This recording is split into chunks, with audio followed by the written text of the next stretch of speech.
جیسا کہ یہاں آپ کو آپشن دیا جاتا ہے کسی کام میں، جیسا کہ ابھی لاک ڈاؤن میں آپ کو آپشن دیا جاتا ہے کہ آپ اگر ضروری کام سے باہر جا سکتے ہیں یا ابھی 11 آج کے بعد سے آپ باہر جا سکتے ہیں، لیکن ساتھ ساتھ یہ بھی کہہ دیا گیا ہے کہ اپنی حفاظت کے ذمہ دار آپ خود ہیں۔ اب وہ ڈانوا ڈول ہے، گھر بیٹھوں باہر جاؤں، گھر بیٹھوں باہر جاؤں۔ کسی ایک چیز پر انسان کے پاس ایک دلیل ہونی چاہیے، لاجک ہونی چاہیے۔ تو جن آدمی کے ضمیر مردہ ہیں، جو لوگ فیصلہ نہیں کر سکتے کہ علی حق پر ہیں یا حاکم شام، وہ پتہ ہے کیا کہتے ہیں؟ وہ کہتے ہیں کہ ہمارے اکابر نے یہ کہا ہے کہ آپ یہاں اپنی زبان کو بند کر لیں۔ کیا مطلب؟ اپنی زبان کو بند کر لیں، اس کا مطلب یہ ہے کہ آپ کسی کو نہ حق کہیں اور نہ باطل کہیں۔ آپ کی زبان اپنی جگہ مبارک، اپنی جگہ بند، لیکن یہ بات یاد رکھیے، آپ کی زبان بند ہو سکتی ہے لیکن علی کے معاملے میں رسول اللہ کی زبان کھل جاتی ہے۔ آپ کی زبان بند ہو جاتی ہے لیکن حضرت علی کی حقانیت کے بارے میں رسول اللہ کی زبان کھل جاتی ہے، اور جو رسول کی زبان ہے وہ اللہ کی زبان ہے۔ اللہ اسے اپنا عمل قرار دے رہا ہے۔ رسول کے قول کو اللہ اپنا قول، رسول کے عمل کو اللہ اپنا عمل قرار دے رہا ہے۔ جب آپ کی زبان بند ہوتی ہے تو رسول اللہ کی زبان کھل جاتی ہے۔ وہ فرماتے ہیں الحق مع العلی والعلی مع الحق، کہ حق علی کے ساتھ ہے اور علی حق کے ساتھ ہے۔ پھر صرف یہیں تک نہیں فرماتے، جو آپ کے ذہن میں بات پوشیدہ ہے حضور اس کو بھی نکالتے ہیں۔ پھر فرماتے ہیں کہ اللہم ادر الحق حیث ما دار۔ رسول اللہ پھر دعا فرماتے ہیں۔ دعا کا مطلب کیا ہے؟ اگر تو آپ ہیں مسلمان، اگر تو آپ ہیں مسلمان اور مسلمان کا ایمان ہے کہ رسول خدا جو دعا کرتے ہیں اللہ قبول کرتا ہے، اور اگر آپ یوں فرماتے ہیں نہیں رسول اللہ نے دعا کی لیکن اللہ نے قبول نہیں کی، تو پھر آپ کا رسالت میں شک ہے۔ تو جو رسالت میں شک ہے، پھر اس پر یہ بات آنے سے پہلے ہی کہ وہ علی حق پر ہیں یا کوئی اور حق پر ہے، وہ پہلے سے خود ہی باطل پر چلا جاتا ہے۔ اس لیے کہ رسول اللہ کی جس کو زبان پر اعتبار نہیں، بھروسہ نہیں، تو پھر اس کے دین پر کوئی بھروسہ نہیں۔ اس لیے سارے کا سارا دین، سارے کا سارا اسلام یہ مرہون منت ہے اعتماد لسان رسالت پر۔ رسالت نام ہی، ایمان نام ہی کس بات پر ہے کہ رسول اللہ کی زبان پر ہمیں اعتماد ہے۔ اب دیکھ لیجئے، حدیث قدسی الگ، وہ بھی اللہ کا کلام، قرآن الگ۔ یہ کس نے آپ کو بتایا کہ یہ حدیث قدسی الگ ہے اور یہ آیت، یہ چیزیں قرآن کا حصہ ہیں؟ کس نے؟ رسول اللہ نے بتایا۔ یہ امانت رسالت ہے۔ آپ فرماتے ہیں رسول اللہ نے دعا فرمائی اللہم ادر الحق حیث ما دار، اے اللہ تو حق کو ادھر لے جا جدھر علی جائے۔ اس کا مطلب یہ ہے، چلیں خطابت کا جملہ ہے، آپ نے نعرہ حیدری لگا دیا ہے تو میں بھی کہہ دیتا ہوں کہ حق کو ادھر لے جا جدھر علی جائیں۔ اس کا مطلب ہے علی حق کا بھی امام ہے۔ اب آپ میرے ساتھ خود بخود جواب دیتے آئیے، اور اگر علی بدر میں جائے تو بدر حق علی کے ساتھ، علی خندق میں جائیں تو حق علی کے ساتھ، علی احد میں جائیں تو حق علی کے ساتھ، علی حنین میں جائیں تو حق علی کے ساتھ، علی صفین میں جائیں تو حق علی کے ساتھ۔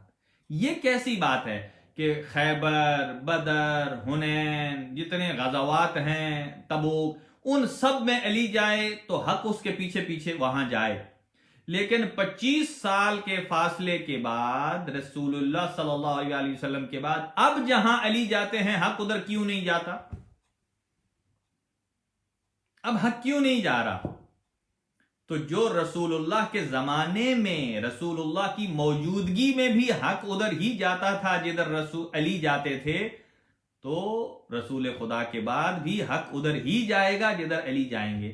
لہذا حضرت علی اگر جمل میں جاتے ہیں تو جمل حق ہے اور علی کے ساتھ ہیں، اور صفین میں جائیں تو حق علی کے ساتھ ہے، اور اگر نہروان میں جائیں تو حق علی کے ساتھ ہے۔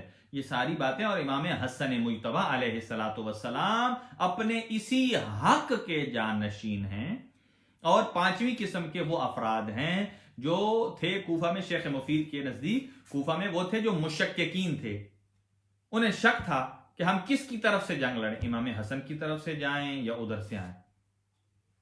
جیسے ہمارے اچھے بھلے مومنین بھی ایسے ہیں، بعرض معذرت بہت اچھے بھلے مومنین ایسے ہیں، جب معاملہ آتا ہے بتائیے کہ یہ بات صحیح ہے یا یہ بات صحیح ہے، وہ سر نیچے کر کے ادھر کو نکل جاتے ہیں۔ قوت فیصلہ نہیں ہے، میں اسے قوت فیصلہ کہوں یا منافقت کہوں، جو کوفیوں میں تھی وہ کیا تھا کہ جب بھی یہ موقع آئے کہ یہ بات صحیح ہے، یہاں آپ بات کیجئے، اپنی رائے کا اظہار دیجئے، وہاں تو آپ کرتے نہیں، لیکن مشککین اور منافقین کی طرح اگر کوئی معاملے کے بعد کوئی باتیں کرے تو یہ وہی صفات ہیں جو اہل کوفہ کی تھیں، کوفی لا یوفی۔ لہذا مشککین ایسے تھے، وہ کس کی طرف سے جائیں ان کو معلوم نہیں تھا۔ وہ کہتے ہیں اگر امام حسن کی طرف سے جائیں گے تو حاکم شام کے بندے ہمیں اذیت دیں گے اور وہ ہمیں نقصان پہنچائیں گے، اور اگر ہم ادھر سے جاتے ہیں، لیکن حق تو جانتے تھے کہ امام حسن مجتبیٰ کے ساتھ ہے، پھر ہم جنت سے محروم رہ جائیں گے، جناب سیدہ کی شفاعت سے محروم رہ جائیں گے۔ وہ کہتے تھے اب کدھر جائیں ہم، اگر فقیر حاکم شام کے ساتھ جاتے ہیں تو جنت سے گئے، دوزخ مقدر، دنیا میں مال مل جائے گا، دنیا میں کوئی اذیت نہیں کرے گا، لیکن آخرت میں جنت سے محروم۔ لیکن اگر ہم جاتے ہیں امام حسن مجتبیٰ کے ساتھ، جنت تو ملے گی لیکن دنیا میں معاویہ نہیں چھوڑے گا، اس کے کارندے نہیں چھوڑیں گے، وہ پکڑ کر اذیت کریں گے۔ یہ ایسے مشککین تھے۔ تو ایسی صورت میں امام حسن مجتبیٰ علیہ السلام نے، میں بس اپنے اختتام پر ہوں آج کی گفتگو میں، امام حسن مجتبیٰ نے اس کیفیت میں ایک اعلان کیا، سنیے گا۔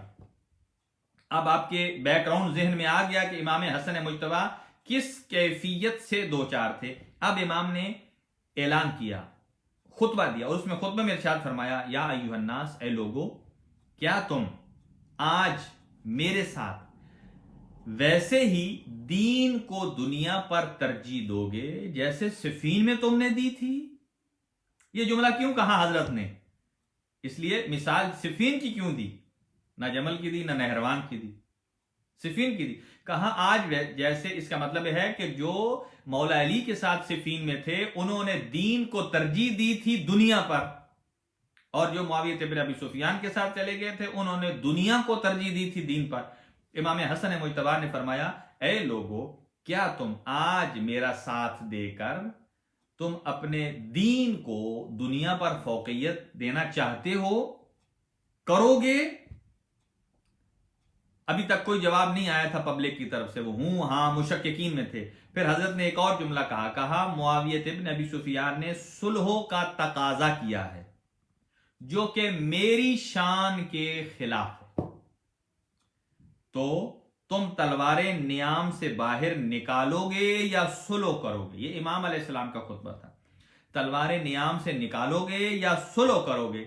تو سب نے یک زبان ہو کر کہا، البقاء البقاء البقاء، کہ ہمیں باقی رہنا ہے، ہمیں صلح چاہیے، ہمیں جنگ نہیں چاہیے، بس ہمیں اس کیفیت میں۔ جب ایسا ہوا تو پھر امام حسن مجتبیٰ نے معاویہ بن ابی سفیان کی طرف سے جو آیا شرائط کا، تو اپنے جد بزرگوار امام رسول خدا صلی اللہ علیہ وآلہ وسلم کی پیروی کرتے ہوئے امام نے جو صلح نامے کی شرائط لکھی، بس میں صرف شرائط پڑھوں گا، ٹائم تھوڑا ہے، دعا بھی مانگنی ہے۔ پہلی شرط یہ تھی کہ کتاب خدا اور سنت رسول کے مطابق عمل ہوگا، پہلی شرط یہ تھی۔ اب ایک ایک شرط پر ڈسکس ہو سکتی، اس کا مطلب یہ ہے کہ امام حسن بتانا چاہتے تھے کہ آج سے پہلے نہ قرآن پر عمل ہو رہا ہے اور نہ سنت رسول پر عمل ہو رہا ہے۔ اور دوسری شرط یہ تھی کہ یزید کو اپنا جان نشین مقرر نہیں کرے گا، کون؟ معاویہ ابن ابی سفیان۔ تیسری شرط یہ تھی کہ میرے بابا اور مومنین، امیر المومنین علی علیہ السلام پر سب اور شتم نہیں کی جائے گی۔ چوتھی شرط یہ تھی کہ کوفے کا جو بیت المال ہے وہ مستثنا ہوگا، وہ میرے اختیار میں ہوگا۔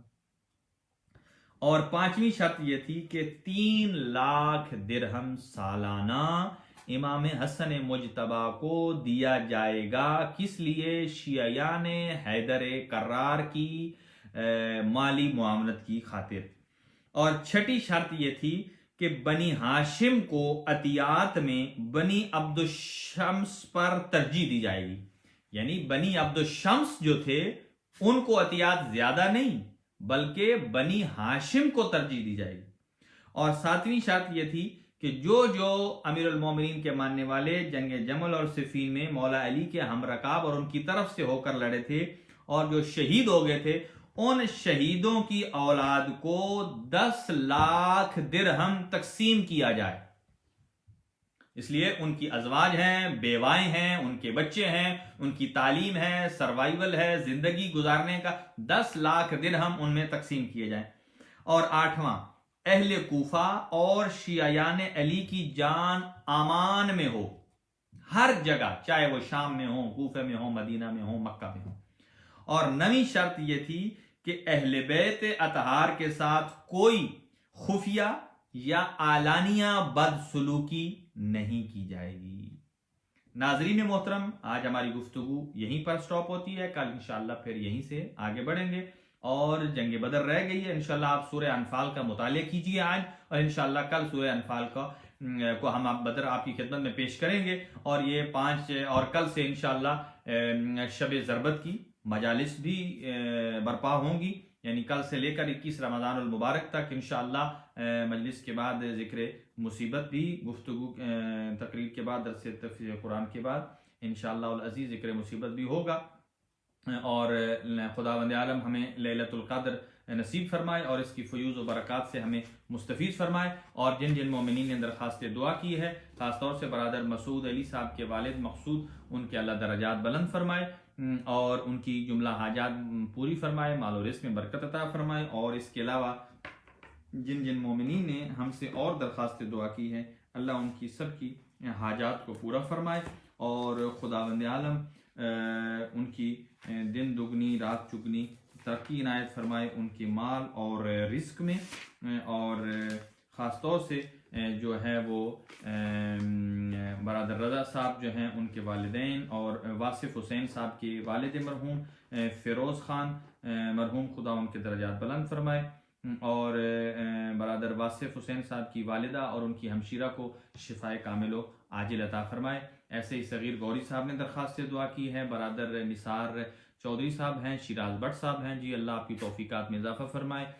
علی وارث ہیں، جی اللہ پروردگار عالم آپ کو سوائے غم شبیر کے کوئی غم عطا نہ فرمائے. حسن مہدی صاحب ہیں، مہدی عباس صاحب ہیں، سید اکبر بخاری صاحب ہیں، اور سید اخلاق صاحب ہیں، سید جابر عباس صاحب ہیں، اور برادر احمد رضا صاحب ہیں، اور سید احمد علی صاحب ہیں، آغا سید اطہر کاظمی صاحب ہیں، اور قبلہ اختر حدیث صاحب کو اللہ شفا عطا فرمائے. اور بچہ دلاور حسین رفیق اور عباس رحیم بیمار ہیں، اللہ ان کو شفا کامل و عاجل عطا فرمائے. سید ثاقب صاحب ہیں، آغا عابد کاظمی صاحب ہیں، آپ کے جی عابد کاظمی صاحب کے والدین کے لیے التماس دعا ہے، خداوند عالم ان کی مغفرت فرمائے اور ان کے سسر اور ان کی ساس کو بھی مغفرت فرمائے. اور ایسے ایک درخواست دعا ہے، خداوند عالم ان کو اولاد نرینہ عنایت فرمائے، نیک اور صالح فرزند عطا فرمائے. خداوند عالم ان کی توفیقات میں اضافہ فرمائے اور ان کی خواہش کو پورا فرمائے. برادر سید علی مظہر اور سید عقیل اور ان کی سید تاثیر کاظمی، حسنین کاظمی اور زین کاظمی، نایاب فاطمہ بیمار ہیں، طیبہ کاظمی، کنیز فاطمہ، سید زاہد کاظمی، اللہ ان کو شفا عطا فرمائے. برادر اسد علی صاحب، جی آپ کی توفیقات میں اللہ اضافہ فرمائے، آپ کی جملہ حاجات کو پورا فرمائے. اور برادر کربلائی صاحب اور ابرار کاظمی صاحب، سید احمد اور ہمارے احمد مووی میکر، خداوند عالم ان کی والدین کی گناہ معاف فرمائے، مغفرت فرمائے. جعفری صاحب کے ہمشیرہ بیمار ہیں، اور نبیل جعفر صاحب کے والدین اور حاجی آصف صاحب کو بھی اللہ صحت و کاملہ عطا فرمائے. اور زینب حسین صاحبہ اور عشرت رضا نے درخواست سے دعا کی ہے، خداوند عالم ان کے مرحومین کی مغفرت فرمائے اور ملک امان اللہ صاحب کو جنت الفردوس میں جگہ عطا فرمائے. لواحقین پسماندگان کو صبر جمیل عطا فرمائے. برادر سید افتخار حسین شاہ اور ان کا بچہ اور ان کی فیملی آباد و شاد فرمائے. اور ایسے ہی ہم غضنفر بخاری صاحب مرحوم کے گناہ معاف فرمائے، ان کی اہلیہ، فیملی، بچے، بیوی اور پوتے پوتیاں، نواسے، سب کو اللہ اپنی حفظ و امان میں رکھے اور ان کی دلی عزائم جتنے بھی ہیں ان کو پورا فرمائے۔ شمیم زیدی صاحب اور ظہیر نقوی صاحب کو بھی صحت عطا فرمائے۔ ہمشیرہ عطر صاحب ہیں اور اسماعیل مغل، چنگیز صاحب، زیب النساء مومنہ ہیں، مظہر علی ہیں، اللہ ان کو شفاء کامل و عاجل عطا فرمائے۔ علی رضا بخاری صاحب جو ہیں اللہ تعالیٰ ان کے والدین کے گناہ معاف فرمائے، ان کی توفیقات میں اضافہ فرمائے۔ ذوالفقار موسیٰ صاحب اور ان کی فیملی، اہلیہ کو صحت اور تندرستی، ان کے والدین کی مغفرت فرمائے۔ ایسے ہی محمد حسین شاہ صاحب کو اور ان کی اہلیہ، فیملی، بچے، سب کو آباد و شاد فرمائے۔ رضوان روجی صاحب، توقیر شاہ صاحب کی توفیقات میں اضافہ ہو اور سید ارشاد حسین شاہ صاحب کو شفاء کامل و عاجل عطا فرمائے۔ انتخاب زیدی صاحب ہیں، غلام ہانی صاحب اور سید محسن رضا صاحب اور سید محسن عباس صاحب ماشاءاللہ، اور زیغم عباس صاحب اٹلی سے، عدنان حیدر ہیں اور محبوب حسین کینیڈا سے ایک مومنہ ہیں، آسٹریلیا سے جمال حسین بنگش صاحب، اللہ آپ کی توفیقات خیر میں اضافہ فرمائے۔ اور جناب عسکری شاہ صاحب، نثار بھائی اور اصغر زیدی صاحب نے درخواست سے دعا کی، برادر باقر موسوی صاحب، ناصر نقوی صاحب، شیخ محمد زامن صاحب، اور جی بہت شکریہ عطر کاظمی صاحب، اللہ آپ کی توفیقات میں اضافہ فرمایا۔ انشاءاللہ آپ ایسے ہی ہمارے لیے دعا گو رہیں۔ اور عمران ثاقب ہیں اور سید اکبر بخاری، مظہر بخاری اور ان کے والدین، اور سید اظہر بخاری کے درجات بلند فرمائے۔